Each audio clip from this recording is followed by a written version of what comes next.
Quite a day here as we continue to track this red weather alert, and we believe that there was a tornado that touched down somewhere in Annapolis. Our Delia Gonsalves hightailed it there. And Dee, you're over by some damage. Show us where you are and tell us more.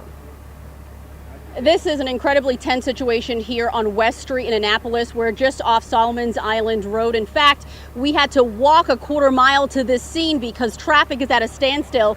But take a look. It is just breathtaking what happened here. We have business signs. We believe one sign may be attached to the nearby McDonald's that collapsed and fell in the middle of the street. We have down power lines. We have an active gas leak. We have crews here from the fire department trying to survey the situation, make sure that neighbors and residents are safe. They're actively working this scene. We can tell you there are no reports of injuries, even though it appears that many cars got caught up in this downed sign. I'm going to bring in Lieutenant White from Annapolis Fire Department to kind of walk us through this situation. Lieutenant White, tell us what you know so far. So at this time, we have an active confirmed gas leak with down power lines. At this time, as stated earlier, there are no reported injuries. We have multiple buildings that sustained severe damage, and we have a confirmed building collapse. We don't know how many structures, but confirmed building collapse. There's no active fire at this time, and once again, no reported injury. So we're trying to keep this area clear and safe. So that's what we're here. That's what we're trying to do. Lots of debris in the area, so you can certainly tell that there was some severe winds that came through. Is this, in fact, the tornado that touched down in the area? So we can't confirm that a tornado actually touched down. We don't have that information, so we come after the fact, so we don't have that information at this time. The signage that fell, how long is the street going to be like this? Solomon's Island Road is backed up several miles. What's the situation moving forward? So it could take anywhere from an hour up to a few hours. So at this time, we don't know. It's a fluid scene. Things are changing constantly. We have multiple units on scene, multiple units responding into the scene. So once we're able to get the situation clear and find out exactly what's going on and how to mediate the situation, we'll have an exact time. But until now, the streets are going to remain closed. In your experience, when you come to a scene like this that is so massive, how do you begin to attack the situation? We've been hearing sirens for the last hour. We saw the incident command center here, lots of personnel on the ground. What do you do, especially knowing that there's so many residents who are naturally curious and want to know what's happening? So we always start from the basic. We try to secure the scene, keep bystanders out of the scene, and then we make sure that everything is safe, make sure our fire personnel, responding personnel are safe. We set up a perimeter to keep everyone out, and then we start working it from smallest to biggest. So we have to make sure we get those small tasks handled so that we don't miss any steps. Okay.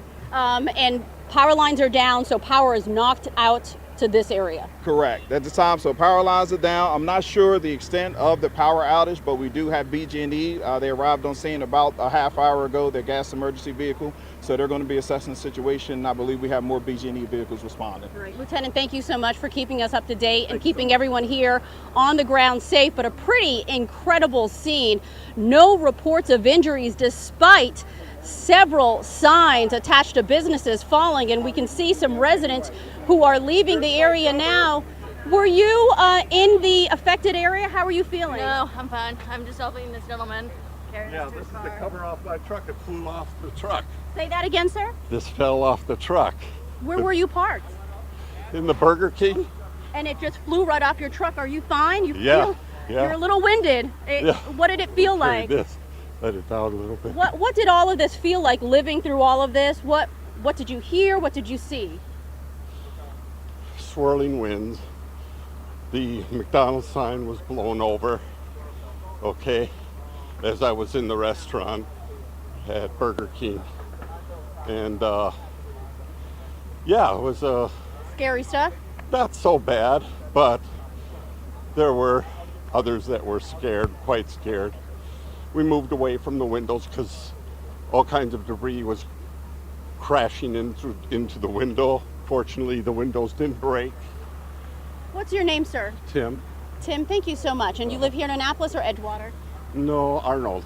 Thank you. And Arnold was But affected I got as well. home and I saw this missing, so I came back for it. All right. And this wonderful lady is helping me out with it. And that is really the silver lining in all of this. Neighbors helping neighbors, community members coming out to assist each other in what could really be a potentially scary and dangerous situation for so many. But the highlight here, even though we see a lot of destruction, power lines down, an active gas leak, no reports of injuries. That's the very latest from West Street in Annapolis. Back to you. Yeah, it looks really bad. Like you said, that is the bright spot despite all of this that we're looking at there. You heard the guy say, you know, it wasn't too bad, even though it looks horrible, that no one was injured. Delia, thank you. And you